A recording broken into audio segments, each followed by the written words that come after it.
Sebenarnya apa yang saya ingin capai mengikuti atau memang ada arahan dari Pak Presiden bahwasanya perhubungan konektivitas itu kalau kita membangun itu harus deliver, harus hadir. Kenapa? Ada dua sisi. Sisi yang pertama, masyarakat, rakyat itu sangat membutuhkan. Konektivitas itu kan basic need, sama mendasarnya dengan orang makan dan baju, sehingga itu orang membutuhkan sekali gitu. Di sisi lain, pemerintah sebagai pihak yang merasa bertanggung jawab harus memastikan itu. Mengapa saya juga perlu mengatakan deliver atau hadir? Karena kadang-kadang kita membangun, merancang, melakukan sesuatu itu tidak deliver pada masyarakat. Nah, kunci yang filosofis esensial itu harus terjadi gitu. Saya mengambil contoh beberapa case ya, bahwasanya kalau kita melakukan tuh harus money follow program. Yang penting program itu tercapai, bukan barangnya yang ada saja, tapi programnya. Ambil contoh Bandara Silangit. Bandara Silangit itu waktu itu belum selesai, belum apa-apa gitu. Tapi kita ingin deliver bahwasanya orang bisa ke Danau Toba lewat Silangit dengan keadaan yang seadanya. Begitu kita buka, minatnya banyak. Nah, artinya terjadi. Kebalikan, saya pernah ke satu tempat tertentu, bandaranya gede itu. Tim saya mengajukan proposal bagus itu. Pak, ini bandarnya dibikin bagus kayak gini. Saya bilang, wah ini proyek runway dari 2000 meter jadi 2000 meter. Saya tanya, kamu sehari berapa pesawat masuk sini? 4 Pak gitu. 4 segitu udah berlebihan gitu. Nah itu banyak terjadi gitu. Nah kita ingin bahwasanya walaupun 1.600 kalau memang hadir gitu di situ. Nah ini implikasinya kemana-mana, di pelabuhan begitu, bandara begitu, kereta api juga gitu. Dengan dasar itu, kalau kita punya uang tertentu, kita memang secara cermat mengalokasi pada tempat-tempat memang yang dibutuhkan. Apalagi pemerintah sekarang itu kan relatif tidak banyak uangnya dibandingkan inisiasi yang banyak. Nah oleh karenanya, selain kita uang itu kita pastikan kita gunakan, kita raising fund lagi dari masyarakat untuk ikut injection, ikut investasi segala macam. Nah kayak gini memang satu basic yang kadang-kadang dilupakan. Kita ngomong yang besar-besar itu nggak terjadi, itu yang paling utama kita lakukan. Karena kalau basic kita sudah lakukan itu, yang lain-lain menjadi lebih mudah, lebih gampang. Gitu. Banyak sekali hal itu yang tercecer di daerah-daerah yang jauh dari pengamatan. Makanya saya memaksakan atau memastikan bahwasanya tiap minggu itu saya harus ke daerah, sehingga saya tahu di daerah seperti ini, daerah seperti ini gitu. Jadi kalau diskusi kita tahu permasalahannya apa, kita harus bayarnya apa, harus apa yang kita prioritaskan. Gitu. Jadi kita ngomong soal tol laut. Ya. Memang tol laut itu adalah satu filosofi sebenarnya, satu filosofi untuk mempersatukan bangsa ini. Gitu. Yang banyak orang komplain kan, negara ini apa? Kok ada banyak yang miskin, banyak yang tidak terlayani gitu. Dengan tol laut, negara membuat suatu filosofi bahwasanya harus terjadi konektivitas antara timur dan barat. Nah setelah itu kita melihat secara detail, apakah apa yang kita lakukan itu berguna dan bermanfaat. Dengan adanya tol laut, kita tahu persis sekali bahwasanya di timur itu terjadi divergensi harga. Bukan itu aja, ada masalah-masalah teknis, masalah-masalah detail yang tidak mudah diselesaikan. Dengan tol laut kita tahu bahwasanya bawa barang itu nggak cukup bawa barang saja, tetapi bagaimana barang itu terdistribusi dan harga itu bisa konstan. Timbul lagi kita buat namanya rumah logistik yang harus mendistribusikan barang dan harus mengumpulkan barang untuk angkutan balik gitu. Dalam lagi saya mampir di satu kota, katakanlah Saumalaki. Di Indonesia Timur itu yang timur barat ya kita lakukan, tapi utara selatan harus dilakukan juga kan. Antar pulau juga harus dilakukan. Nah, setelah kita lihat itu ternyata banyak sekali kapal-kapal kecil, kapal-kapal rakyat itu tidak bisa melayani dengan baik. Karena mekanisme yang terjadi di situ, masyarakat yang mengadakan, masyarakat yang menggunakan. Padahal kita tahu bahwasanya daya beli masyarakat itu berapa sih? Ya gede gitu. Kemampuan masyarakat untuk mengelola itu berapa besar? Sehingga terjadilah suatu kesenjangan servis. Nah ini juga kita temukan. Berarti kita bukan bangun kapal-kapal yang besar saja, kapal-kapal yang kecil kita harus lakukan gitu. Nah kapal-kapal kecil itu kita akan bangun 100 kapal 1 tahun, kita bagikan kepada masyarakat untuk mereka kelola, sehingga mereka dapat kapal-kapal yang baik.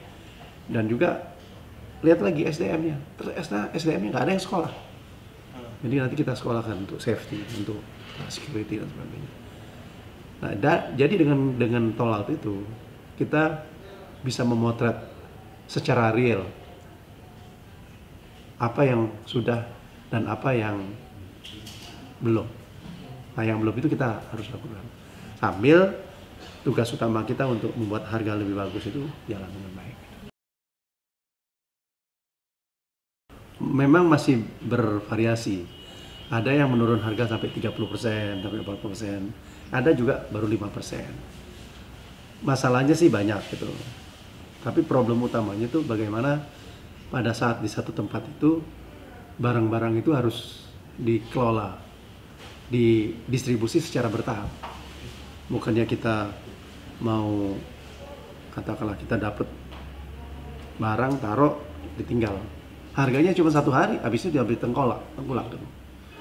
Nah itu yang kita lakukan di daerah sehingga mereka bisa mendapatkan harga lebih bagus.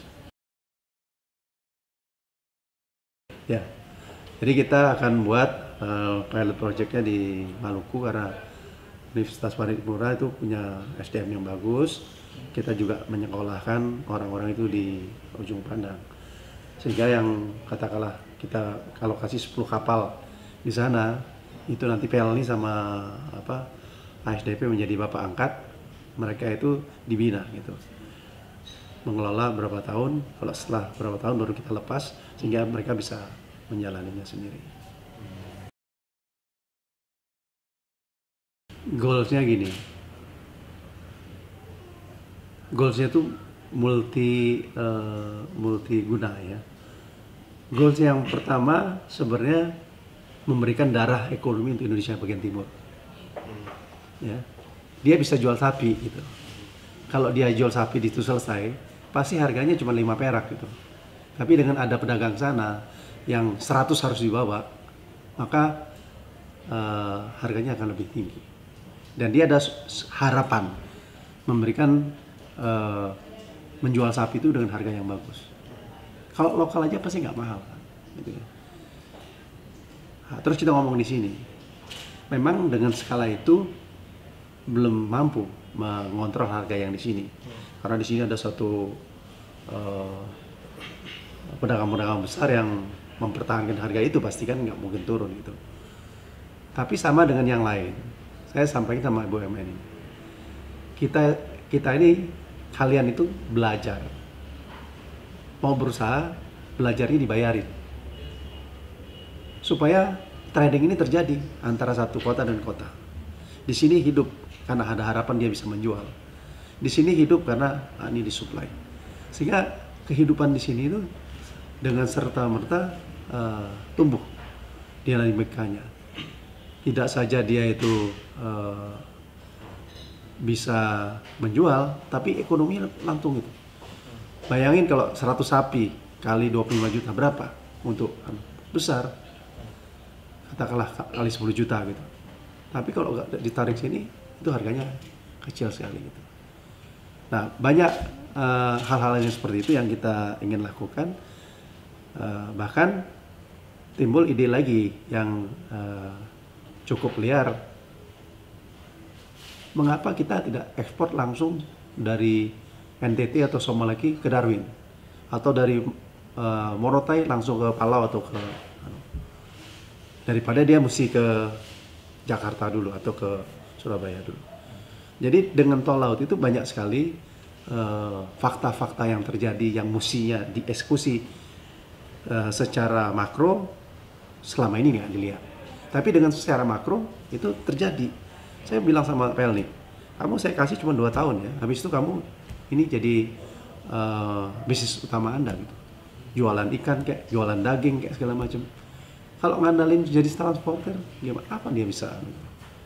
Tapi dengan dia di sana, ini menimbulkan ekonomi yang luar biasa di sana. Kemarin saya ke Somalaki senang sekali. Ternyata itu tempat yang baik di tengah-tengah yang kalau orang mau ke Irian, mau ke Ambon lewat sana. Pelabuhan kecil tapi kapalnya banyak. Dan dia merasakan begitu bahagianya dengan adanya tol laut. Karena ekonomi langsung bergerak. Yang selama ini ada rumput laut nggak ada yang beli, sekarang mesti. Nah itu satu yang kita bilang, oh apa itu artinya gitu.